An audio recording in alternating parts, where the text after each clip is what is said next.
भविष्यवक्ता कहा You जाता know, है। we studied the first 5 books. Now we studied the last 12 books, and we mastered the whole 39 books of the Old Testament. और आप जानते हैं कि हमने बाइबल की प्रथम 5 पुस्तक को हम सीख चुके हैं और अभी हम बाइबल के पुराने नियम की प्रथम 5 पुस्तक को सीख चुके हैं और अब उसकी आखिरी 12 पुस्तक को सीख रहे हैं। तो इसी तरह से हम जितने 39 पुस्तकें हैं उसके हम मास्टर हो जाएंगे। But minor prophets is called minor not because it's less important, but because its length it's shorter compared to other prophetic books.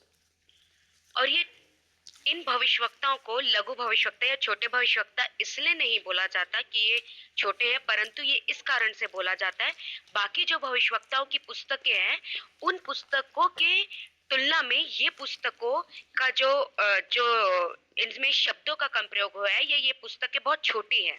Now, according to the biblical tradition or Jewish tradition, I do see the same thing, but they considered these 12 books, 12 minor prophets from Hosea to Malachi, as one set, as one book. और Bible के दृष्टिकोण से और मैं भी इसे ऐसा देखता हूँ और यहूदी लोग भी इसे इस तरह से देखते हैं, इजरायली लोग भी, वे होशे से लेके मलाकी तक के जो छोटे भविष्यवक्ताओं की पुस्तक है वो उन्हें एक ही सेट के रूप में या एक ही पुस्तकों के भाग के रूप में से देखते हैं। So there is a common theme running through these 12 books of the minor prophets. तो ये 12 भविष्यवक्ताओं की पुस्तकों में एक ही विषय वस्तु जो है जारी है। So what's the common theme? तो यहाँ पे एक समान या हर एक पुस्तक का एक कॉमन या एक समान विषय वस्तु क्या है? It's about the Messiah and the Messianic people and the last days. ये मसीहा और मसीहा के लोगों के बारे में है और अंत के दिनों के बारे में है। So it's all about Jesus Christ. तो ये पूरा यीशु मसीह के बारे में है। Okay, so let us start with the quotation from the book of Luke, chapter 24. आइए हम लूका की पुस्तक अध्याय 24 के इस पद के साथ शुरुआत करें। Okay, turn with me, Luke, Gospel of Luke in the New Testament, chapter 24. मेरे साथ निकाल ले नए नियम में लूका का सुसमाचार अध्याय 24। Teresa, can you read verse 24? Yes, Pastor. पद 24, अध्याय 24 पद 24। तब हमारे साथियों में से कई एक कब्र पर गए और जैसा स्त्रियों ने कहा था वैसा ही पाया, परंतु उसको ना देखा। Amen. Okay, is it verse 24? Okay. Yes. Here, this is very important here. This is a famous story of the two disciples walking toward the city of the village of Emmaus. Let me take this off. I'm getting warm here. और ये बहुत ही प्रसिद्ध कहानी है कि यहाँ पे दो चेले इम्माउस नगर में जा रहे हैं। They were in sorrow and they were amazed and they were shocked because they couldn't see any meaning of Jesus' death. और वो चकित हैं और वो अचंभे में है क्योंकि वो ये नहीं देख पा रहे कि यीशु के मृत्यु का अर्थ क्या है या उससे कुछ क्या मायने निकल रहा है। And the important theme here in this story is about they could not see the physical body of Jesus. Look at this verse at the end of verse 24, as the woman also said, but him they did not see. Oh, sorry, I have to use it in NIV. They did not see Jesus.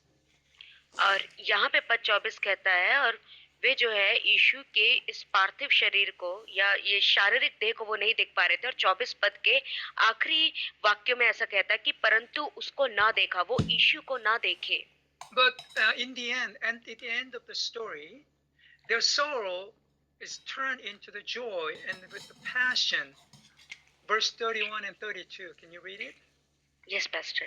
लेकिन इस कहानी के अंत में जो उनका दुख है वो उनका दुख अब आनंद में और बहुत ही ज्यादा इच्छा में बदलते चला जा रहा है। और पद 31 और 32 ऐसा कहता है, तब उनकी आंखें खुल गई और उन्होंने उसे पहचान लिया और वह उनकी आंखों से छिप गया।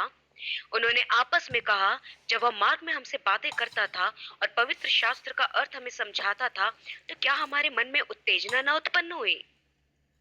Okay, so that means that they were in sorrow because they could not see the body, the physical body of the Lord. और वे दुख ही थे क्योंकि वे प्रभु के पार्थिव या इस शारीरिक देह को नहीं देख पा रहे थे. Now they will filled with passion and joy, and not because they've seen the physical body of the risen Lord, but because something happened in their heart. लेकिन बाद में वे आनंद से और बहुत ही जोश से भर गए, इसलिए नहीं कि वे प्रभु के पुनरुत्थित शरीर को देखने पाए, परंतु जो उनके हृदय में हुआ उसके कारण.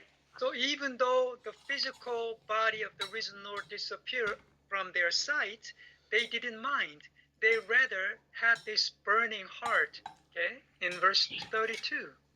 और भले ही उनके आंखों से प्रभु का पुनरुत्थित शरीर छिप गया, उनकी आंखों से छिप गया, लेकिन अब उनको ये मायने नहीं रख रहा है, लेकिन अब उनका जो हृदय है वो उत्तेजित है और वो ऐसे उत्तेजना से भरा हुआ है. ये लिखता है पद 32 में.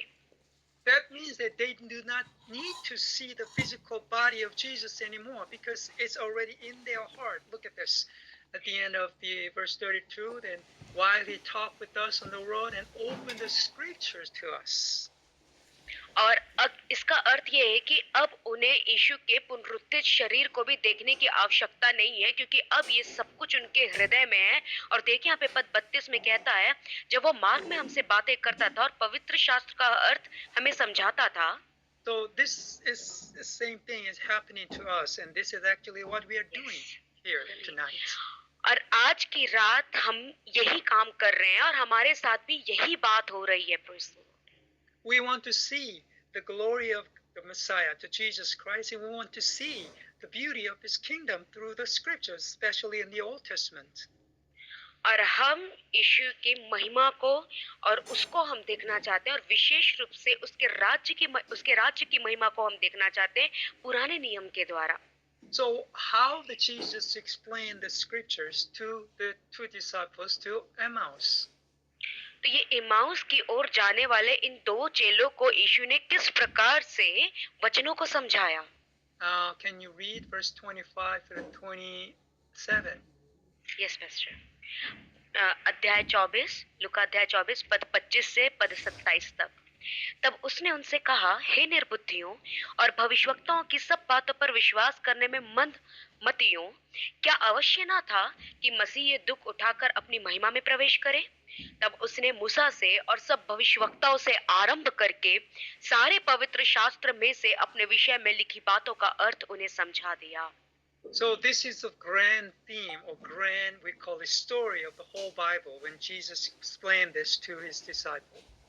तो जब यीशु इसे अपने चेलों को समझा रहा था, तो ये पूरे बाइबल का सबसे महान विषय वस्तु या थीम है या सबसे बड़ा विषय है. So Bible is all about Messiah. तो बाइबल पूरा मसीह के बारे में है. And Bible is all about Messiah's suffering, why he needed to suffer. और बाइबल पूरा इसी बारे में है, मसीह के दुख उठाने के बारे में, कि क्यों उसे दुख उठाना है. Why he had to receive the judgment of God on his body. क्यों उसे अपने देह में, अपने शरीर में परमेश्वर के न्याय को लेना है. And the Bible is all about his resurrection. He entered his glory. और बाइबल फिर पूरा उसके पुनरुत्थान के बारे में बताती है कि वो महिमा में प्रवेश किया. What's the meaning of this future hope? तो ये भविष्य की आशा का अर्थ क्या है, या मतलब क्या है? The verse 26 is about the salvation through the judgments. पद 26 न्याय के द्वारा उद्धार के बारे में है. Okay, you have to mark my word sentence here. The phrase is important. Salvation, not and judgment, but salvation through judgments. आपको यहाँ पे मेरे शब्दों को ध्यान देने या गौर करने की आवश्यकता है. मैं ये नहीं कह रहा हूँ उद्धार और न्याय, परंतु मैं ये कह रहा हूँ न्याय के द्वारा उद्धार. So salvation and judgment actually are the two different sides of the same coin. तो न्याय और उद्धार एक ही सिक्के के दो पहलू हैं. Okay, that's the theme. and it is pervasive from the Genesis to the Malachi in the Old Testaments. और यही विषय वस्तु है, यही थीम है, और पुराने नियम में उत्पत्ति से लेके मलाकी तक यही विषय वस्तु, यही बात जारी है, लगातार चल रही है. And look at verse 7, beginning with Moses, Moses Pentateuch, the Torah. और यहाँ पे पद 27 को देखिए, तब उसने मूसा से, यहाँ पे मूसा से शुरुआत होती है. ये है प्रथम 5 पुस्तक पेंटाटुक से, तोरा से इसकी शुरुआत होती है. So we have studied the first 5 books as the foundation of the roadmap of the kingdom of God. तो हमने परमेश्वर के राज्य में जाने के लिए नक्शे का जो नींव है उसको हमने सीख चुका है, या उसका हमने मनन कर चुका है बाइबल की प्रथम 5 पुस्तक पेंटाटुक को पढ़ते हुए. And based on that kingdom, and then the prophets is trying to do something. और इसी राज्य के आधार में यहाँ पे भविष्यवक्ताएं भी, या भविष्यवक्ता लोग भी, वे भी कुछ करने की कोशिश कर रहे हैं. And the rest of the stories, like history or poems or proverbs, are concerning himself, concerning Jesus Christ. और उसके बाद बाकी जितनी भी कहानियां हैं, जितने भी इतिहास के पुस्तकें हैं, जितने भी कविता के रूप में पुस्तकें हैं और नीति वचन, ये सब कुछ भी यीशु मसीह के बारे में है. So I'm trying to help you to see the glory of Jesus Christ from the 12 minor prophets. तो मैं आपकी सहायता कर रहा हूँ कि आप यीशु की महिमा को इन 12 भविष्यवक्ताओं की पुस्तकों के द्वारा आप देखने पाएं. Just as Jesus tried to do to his two disciples, he commanded us to do that with one another. और जिस तरह से यहाँ पे यीशु अपने 2 चेलों के साथ करने की कोशिश कर रहे हैं, या उन्होंने किया है, वैसे ही यीशु ने हमें आज्ञा दिया है कि हम एक दूसरे के साथ इसी प्रकार से करें. And so that you could enjoy the wonder of your salvation. ताकि आप अपने उद्धार के अद्भुत या आश्चर्य का आनंद ले सके. So in a sense, the Old Testament is like the map of the grandeur building. तो इसी भाव से पुराना नियम एक बड़े या भव्य इमारत का वो नक्शे के समान है. Without that map, you will get lost easily. और इस नक्शे के बिना, या पुराने नियम के रूप में नक्शे के बिना, आप बहुत जल्दी ही आप इधर उधर भटक जाएंगे, आप भटक जाएंगे आसानी Have you ever से. been to the Delhi airport, Delhi International Airport, or the Bangalore International Airport? क्या आप कभी भी दिल्ली इंटरनेशनल एयरपोर्ट या बैंगलोर इंटरनेशनल एयरपोर्ट में गए हैं? But as a foreigner, this is my kind of cultural shock. It's that amazing building, that the grandeur, that the lofty and beautiful building. Actually, inside of it, it's very hard for a foreigner to find the washroom. और लेकिन विदेशी होने के नाते मेरे लिए ये बहुत ही बड़ा आश्चर्य वाली बात थी, सांस्कृतिक रूप से आश्चर्य वाली बात थी, क्योंकि इतना भव्य या इतना भव्य इमारत, इतना बड़ा एयरपोर्ट, सब कुछ इतना बड़ा, इतना बढ़ चढ़ के भव्य है, लेकिन एक विदेशी होने के नाते मैं आसानी से वहां पे वॉशरूम नहीं ढूंढ सकता था. I don't know whether that's the Indian culture or not, but Indians love maize. They try to stash this washroom somewhere in the corner, and nobody would notice about it. और मुझे लगता है शायद ये भारतीय संस्कृति है, क्योंकि भारतीयों को ऐसे भूल भुलैया वाला रास्ता अच्छा लगता है, तो वो हमेशा वॉशरूम को एक कॉर्नर में ऐसे छिपा के बनाते हैं कि लोगों को पता ही ना चले, या कोई लोग इस्तेमाल ही ना कर पाए, ऐसा भूल भुलैया जैसे रहता है. So without this big map, you don't know where you are, and you don't even find easy to yourself easy to find the washroom. तो यदि आपके पास नक्शा ना हो तो आपको पता नहीं होगा कि आप कहाँ पे हैं, और आपके लिए यह भी आसान नहीं होगा कि आप वॉशरूम या वहाँ पे आप टॉयलेट को भी आप ढूंढ सके. So in that sense, I'm trying to provide you a little map so that you will not get lost in these 12 minor prophets. और ऐसा कहते हुए ही मैं भी आपको छोटा सा नक्शा देना चाहता हूँ, ताकि आप ये 12 भविष्यवक्ताओं की जो पुस्तक है, माइनर प्रोफेट्स की जो पुस्तक है, छोटे भविष्यवक्ताओं की, इसमें आप गुम ना हो जाएं, परंतु इसका भी नक्शा आपको अच्छे से समझ में आए. So what has something to do? The Hoseas were commanded or told to get the married to this immoral woman. तो होशे को जो ये अनैतिकता वाली या अनैतिकता वाली जो स्त्री थी, इसके साथ विवाह करने के लिए कहा गया, इसका अर्थ क्या है या उसका मायने क्या है?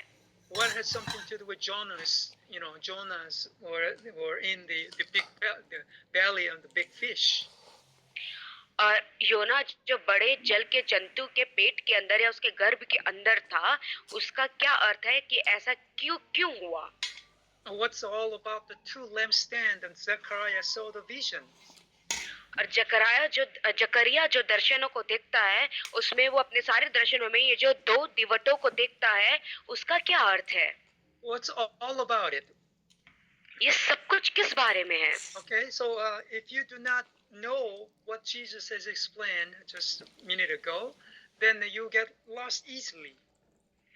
तो यदि आप ये ना समझ पाए जो यीशु ने समझाया कुछ मिनटों पहले, जो हमने देखा जो यीशु ने समझाया, यदि आप उसे ना समझ पाए तो हम बहुत आसानी से गुम हो जाएंगे। So I'm trying to explain this to you.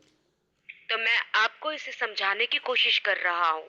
So tonight I'll be introducing some of the background of the prophetic books.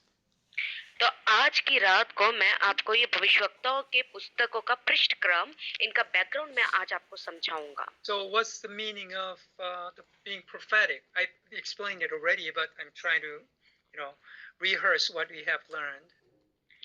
और मैंने पहले ही आपको समझा दिया है कि भविष्यवक्ता होने का अर्थ क्या है या भविष्यवक्ता क्या अर्थ रखता है, लेकिन जो को हम सीख चुके हैं उसको मैं वापस से स्मरण दिलाने की या उसे हम वापस से याद करें, ये कोशिश कर रहा हूँ। This afternoon we had a class, the same class at the Minor Prophets with Malawian pastors and the Filipino and Singaporean pastors, and they asked this question: what's the main message of all the prophetic books?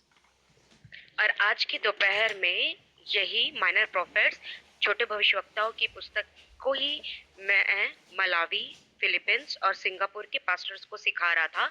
तो उन्होंने ये पूछा कि ये सारे जो आखिरी के 12 भविष्यवक्ताओं की जो पुस्तक है, इनका मुख्य ये क्या बात कहना चाहते थे, मुख्य क्या बात बताना चाहते थे?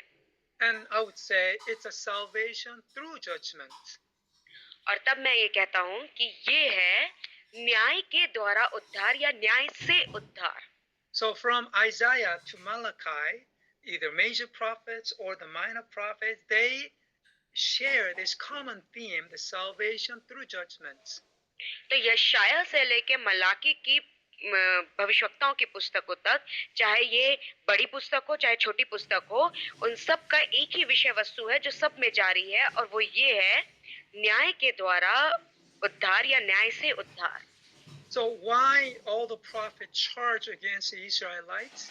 Because they fell away from the original plan of the Pentateuch.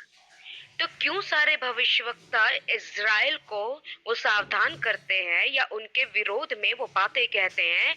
क्योंकि जो उनका मुख्य उद्देश्य था या मूल उद्देश्य था, वे अपने मूल उद्देश्य से भटक गए या फिर गए थे। They tried to build their lives not according to the plan. They tried to build their building not according to the blueprint, but according to their own ways. और वे अपनी योजनाओं को या वो अपनी इमारत को जो उन्हें नक्शा दिया गया था उसके अनुसार नहीं बना रहे थे, परंतु अपने ही तरीके से वे बनाना चाह रहे थे या बना रहे थे।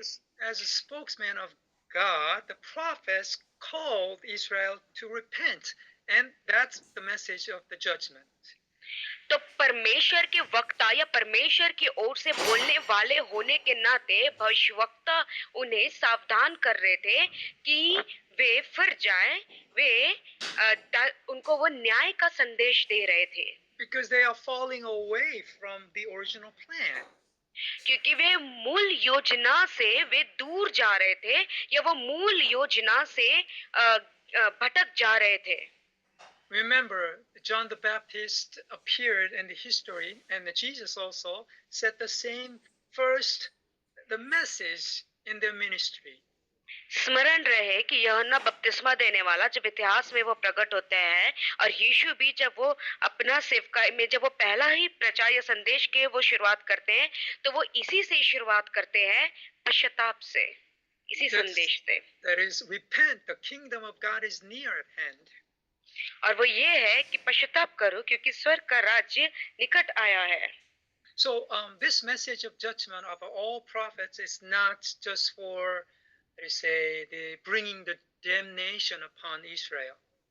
तो ये भविष्यवक्ताओं में जितने भी न्याय की बात की गई है, ये सारा न्याय इज़राइल को सत्यानाश करने के लिए, उसे पूरी तरह से खंडित करने के लिए केवल नहीं है। They have a message of hope, of salvation. उनके पास आशा का भी संदेश है, जो उद्धार का संदेश है। Of course, they will fail to repent. हाँ, वे पश्चाताप करने में असफल होते हैं, But God will not fail. लेकिन परमेश्वर नहीं असफल होता। God will lead their history to the perfection of the salvation. परमेश्वर उनके इतिहास को उद्धार के सिद्धता की ओर लेके जाएगा। So all the prophets saw in vision in the future kingdom at the completion of the original map of the Pentateuch. तो सारे भविष्यवक्ताओं ने दर्शनों में आने वाले भविष्य में ये देखा कि जो पेंटाटुक बाइबल की प्रथम 5 पुस्तक में जो नक्शा दिया गया है, वो नक्शा का परिपूर्ण होना या पूरा होना को उन्होंने अपने दर्शनों में देखा। So the current reality is gloomy and horrible, yet that their future reality is sure and is a kingdom of God. तो अभी जो वर्तमान वास्तविकता है वो बहुत अंधकार भरा है और बहुत ही दयनीय दुखदायी है, लेकिन जो भविष्य की वास्तविकता है वो निश्चित है और वो है परमेश्वर की महिमा, परमेश्वर का राज्य। So based on that fulfilled vision of the Pentateuch, they were able to talk about the message of restoration and salvation. तो इस पेंटाटुक के बाइबल की प्रथम 5 पुस्तक के परिपूर्ण या पूरे होने के दर्शन से वे अपने संदेशों में आशा के या पुनर्स्थापित करने के संदेश को कहने पा रहे थे। Of course, in the book of Revelation, this gives us the fulfilled vision of Jesus Christ and his kingdom. और हाँ, प्रकाशित वाक्य में हमें ये पूरा का पूरा दर्शन या परिपूर्ण या पूरा दर्शन मिलता है, जिसमें हमें यीशु मसीह के राज्य का पूरा हुआ हमें दर्शन वहां पे प्राप्त होता है। This book also shares the same message with the prophetic books of the Old Testament, salvation through judgment. और यह पुस्तक भी जितनी भविष्यवक्ताओं की पुस्तक है उसी के साथ यह भी मेल खाता है और यही विषय वस्तु को, यही बात को बताता है, न्याय के द्वारा उद्धार या न्याय से उद्धार। So we call this as a prophetic vision. तो इसलिए हम इसे कहते हैं भविष्यवक्ताई दर्शन। So the concept of time, according to Hebrew mind, is different from what we have as an intuitive mindset of a timing. और जो इब्रानियों की मानसिकता है समय को लेके और जो हमारी मानसिकता है, हम जिस तरह से समय को लेकर सोचते हैं वो पूरा अलग है। People generally think that the time runs from the past, present and future. आमतौर पे लोग ये सोचते हैं कि समय इस प्रकार से चलता या बढ़ता है कि बीता हुआ काल, वर्तमान अभी जो हो रहा है और भविष्य काल या भविष्य में होने वाली बात। But Hebrew concept of time is totally different. लेकिन जो इब्रानियों का या इब्री जो कॉन्सेप्ट है या इब्री जो मुख्य बात है समय को लेके, वो पूरा अलग है। Their concept is the future is coming to them. उनका कॉन्सेप्ट ये है या उनका संदर्भ ये है कि भविष्य उनके पास आ रहा है। Okay, so we are not going into the future, but the sure future is coming to the reality, the present reality. So the reality is coming out of the future. तो हम भविष्य में नहीं जा रहे हैं, परंतु एक निश्चित भविष्य हमारी ओर आ रहा है, इसलिए हम वास्तविकता में, इस वास्तविकता में हम उस भविष्य को पा रहे हैं। Okay, so this is, we call it prophetic vision. और इसको हम कहते हैं भविष्यवक्ताई दर्शन। They look at the past. वे बीते हुए समय में, भूतकाल में देखते हैं। And through the past, they see the future. और उस बीते हुए समय के द्वारा या भूतकाल के द्वारा वो भविष्य को देखते हैं। And from the future reality, they actually interpret the current reality. और भविष्य की वास्तविकता के ही द्वारा या उसके आधार पे वे अभी वर्तमान की वास्तविकता को समझते हैं। This vision, we call it a prophetic vision. और इस दर्शन को हम कहते हैं भविष्यवक्ताई दर्शन। If you think that this is too hard to understand, that's okay. यदि आपको लगता है कि ये समझने में बहुत कठिन है तो ठीक है, But the point is that the Old Testament prophecy is related to the future reality. तो यहाँ पे बात यह है कि पुराने नियम की भविष्यवाणी वो भविष्य की वास्तविकता से जुड़ी हुई है। So all the prophets, whether minor or the major prophet, they see the parts of the mosaic of the future kingdom of God. तो पुराने नियम के जितने भी भविष्यवक्ता थे, जो छोटे या बड़े भविष्यवक्ताओं की पुस्तक, वे सब के सब परमेश्वर के राज्य के कुछ कुछ भाग को देखने पाए हैं। That future kingdom actually was embedded in the first 5 books of Moses.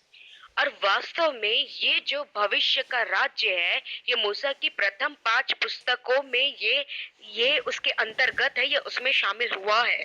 So in the historical time, Israel will fail, but in the eternal time, the future time, God is never going to fail. तो ऐतिहासिक समय में या इतिहास में Israel असफल हुआ, लेकिन भविष्य के समय में या अनंत काल के समय में परमेश्वर कभी नहीं असफल होगा या होता। That's where all the prophets share the common theme, the salvation through judgments. और यहीं पर ही सारे भविष्यवक्ता एक ही विषय वस्तु को बांटते हैं, और वो यह है न्याय के द्वारा उद्धार या न्याय से उद्धार। So when we read the Genesis, we read the seed of the Revelation, the book of Revelation. तो इसलिए जब हम इसलिए जब हम उत्पत्ति को पढ़ते हैं तो हम वहां पे प्रकाशित वाक्य के बीज को हम लाते हैं या देखते हैं। So when you read the book of Isaiah, book of Zechariah, you read the process of how the Genesis will be fulfilled in the book of Revelation. तो जब आप यशाया की पुस्तक और जकरिया की पुस्तक को पढ़ते हैं, तब आप ये देखने पाते हैं कि कैसे उत्पत्ति की पुस्तक की प्रक्रिया प्रकाशित वाक्य की पुस्तक में पूरी होगी। For example, I think I have shared this. But Pastor Person, let me share this with you. Remember this, Yes. perspective of the Bible. और उदाहरण के लिए मैंने आपको बीते समय में भी आपके साथ ये बांटा है। आप बाइबल के इस दृष्टिकोण को समझिए और स्मरण रखें। Yeah, when you read the Bible, you read in this framework. तो जब भी आप बाइबल पढ़ते हैं तो आप बाइबल को इसी ढांचे में या इसी फ्रेमवर्क में आप पढ़ें। So when you deal with the Old Testament, you have to read every chapter, every book, who God is, what's the Israelis all about, what's her relations with God.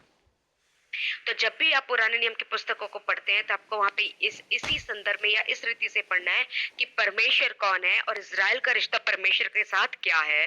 And what's the relationship between Israel and the other nations? और फिर Israel और बाकी देशों के साथ रिश्ता क्या है। And in the New Testament, actually this version is translated to Jesus Christ. और नए नियम में यही संस्करण या यही बात यीशु मसीह पर आ चुकी है।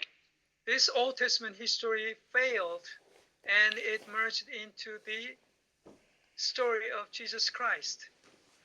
और यह पुराने नियम के इतिहास में ये वहां पे असफल हुए, लेकिन अब ये यीशु मसीह की कहानी में जाके जुड़ गए हैं।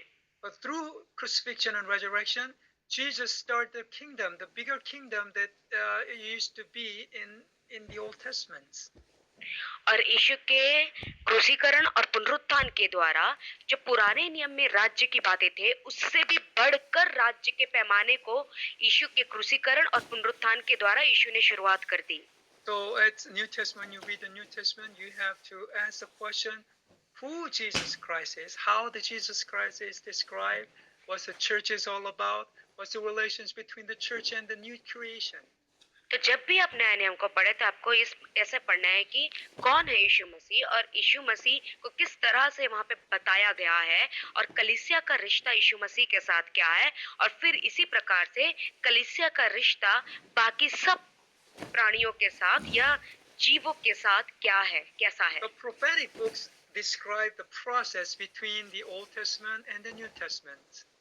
और जो भविष्यवक्ताओं की पुस्तक है वो पुराने नियम और नए नियम के बीच की प्रक्रिया को बताती है, Because the prophetic books, they picture the coming Messiah. क्योंकि as भविष्यवक्ता Christ. Yes.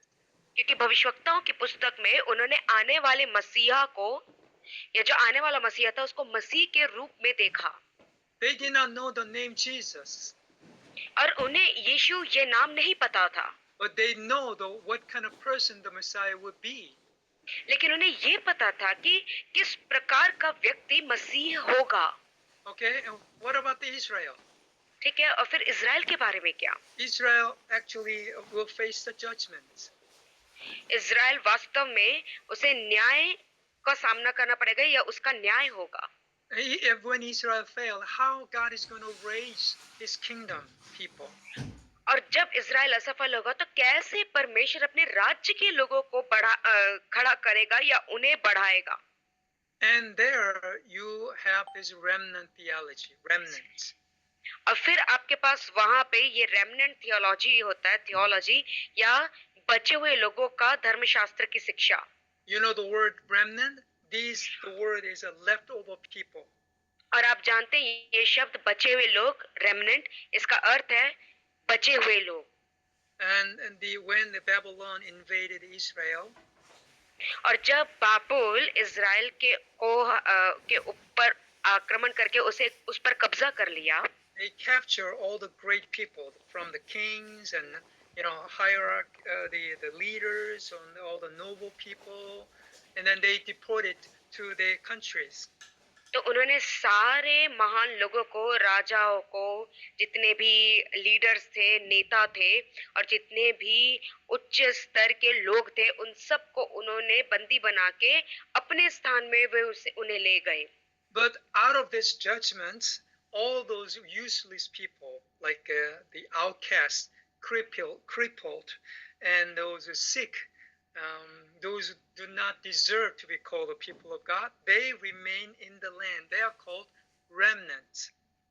और इन सारे लोगों में से ये लोग जो समाज के निकाले हुए या जो इनके साथ रहने के योग्य नहीं कहलाते थे, जो लूले लंगड़े थे, जो गरीब थे और या जो बीमार थे, वे यहाँ पे इसी भूमि में रुक गए, ठहर गए और इन्हें बचे हुए लोग कहा गया, रेमनेंट्स कहा गया।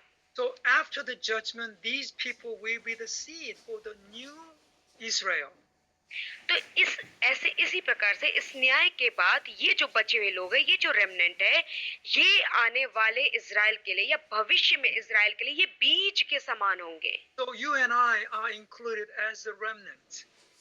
तो आप और मुझे शामिल किया गया है रेमनेंट्स के रूप में, बचे हुए लोगों के रूप में। What has something to do with, as Indian or Korean, with Israelites?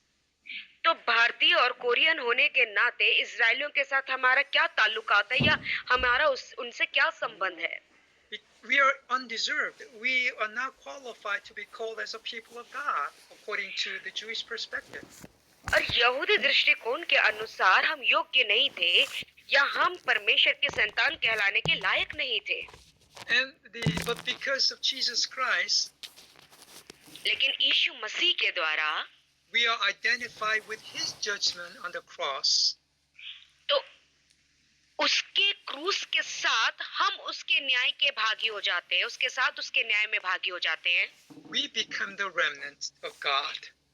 और हम परमेश्वर के बचे हुए लोग बन जाते हैं, रेमिनेंट बन जाते हैं। Okay, Israel, as they face through the judgment, they become the remnant and they are looking for the future suffering of the Messiah. तो जब इज़राइल के ऊपर न्याय होता है या वह न्याय उनके ऊपर न्याय आता है, तो फिर उनमें से जो लोग बच जाते हैं, वो बचे हुए लोग फिर आने वाले भविष्य में उस मसीह को देखते हैं। So their suffering, their judgment actually is a trajectory toward the future suffering and judgment of the Messiah. तो उनकी जो पीड़ाएं हैं और उनका दुख है, वो वास्तव में आने वाले भविष्य में मसीह का क्या दुख होगा, उसकी क्या पीड़ा होगी, वो उसको दर्शाता है या उसकी ओर बताता है। But as Gentile living in the 21st century India and Korea, we look back Jesus' judgment on the cross and we are participating through his judgment as a remnant. लेकिन अभी 21वीं सदी के भारतीय और कोरियन लोग होने के नाते हम जब बीते हुए काल में या इतिहास में जब हम यीशु के न्याय को देखते हैं उसके क्रूस में, तो हम उसके न्याय के साथ हम सहभागी हो जाते हैं, हम उसमें भागी हो जाते हैं और फिर उसके द्वारा हम आने वाले भविष्य की महिमा को देखते हैं. Now you know where I'm leading. This we call that we become the new Israel. और अब आपको समझ में आ रहा होगा कि कहाँ पे अब मैं आपको लेकर जा रहा हूँ और इसीलिए हम ऐसा अपने आप को कहते हैं कि हम नए इज़राइल हैं. And what about the nations? फिर देशों या अन्य बाकी जातियों के बारे में क्या? In the Old Testament, there are a lot of stories about the nations. पुराने नियम में की जातियों या बाकी देशों के बारे में बहुत सारी कहानियां हैं. The prophetic oracles is not just for the Judah or the Israel, but it's also for the surrounding nations. लेकिन जो भविष्यवक्ताई कथन या कहने वाली जो बातें थी वो कहानियां या वो बातें केवल यहूदा और इज़राइल के लिए नहीं थी, परंतु जो आसपास के देश थे, जो आसपास की जातियां थी, उनके लिए भी थी. And the prophetic books, they talk about the process as the terminology is the day of the Lord. Have you ever heard about that? The day of the Lord. और भविष्यवक्ताओं की पुस्तकों में इस तरह से शब्दों का प्रयोग हुआ है कि परमेश्वर के दिन में. The day of the Lord actually is about picturing the final judgment and salvation. और ये जो है कि परमेश्वर का दिन, ये वास्तव में आखिरी या अंतिम न्याय को और परमेश्वर के वो अंतिम न्याय को वो बताता है या दर्शाता है. So this judgment is not just for the Israel, not just for the surrounding nations, but actually it is for the whole creation.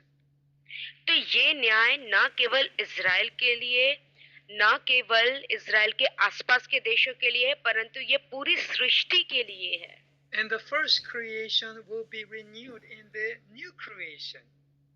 और फिर जो पहली सृष्टि है वो नई होके नई सृष्टि में बदल जाएगी या तब्दील हो जाएगी.